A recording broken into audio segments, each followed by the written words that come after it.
the Sheik arrived from Detroit with his U.S. title, and supremacy between Valentine and Sheik went on for about a year or so. The Sheik came out on top, and it was the Sheik streak, 127 wins straight without a loss, that really changed the fortunes for the Toronto area.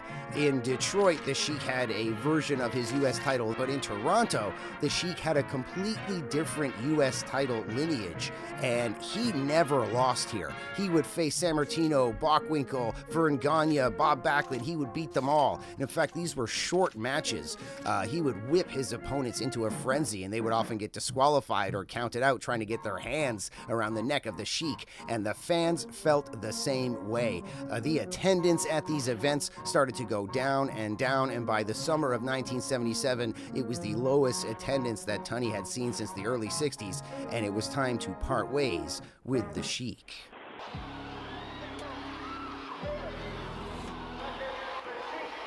So oftentimes when people talk about the Sheik's run here in Toronto, they'll talk about how he killed the city, he killed the town. And there's a lot of validity there.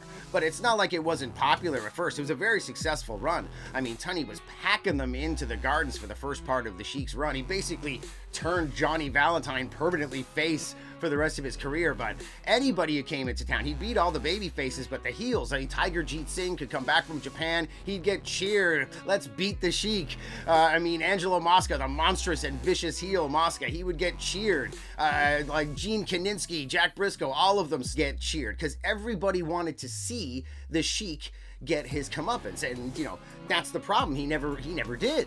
But people will talk about how the real death nail for Tony would have been this series with Andre. Now, in 1973, the Sheik had a 3-match series with Andre, and then later another 3-match series for Tony. The problem is Andre only won one of those matches, and the fans were getting kind of sick of Sheik's standard blow-off technique of a cage match and getting knocked out of the door by his opponent so the Sheik would win.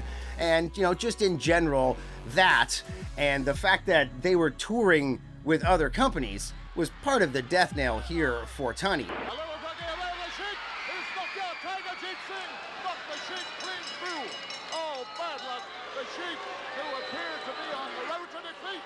Obviously, the Sheik could smell blood in the water, and he started touring with the Bear Man, the Wild Man, Dave McKigney, all over Ontario. Tony was just running weekly at the Gardens. McKigney knew the Sheik. He'd worked for the Sheik. He knew Andre. He was in the Sheik's I Like to Hurt People movie, and Andre had a great time at his farm just north of Toronto here. But the Wild Man would tour all over. This is a prime example of some of the Wild Man's great posters.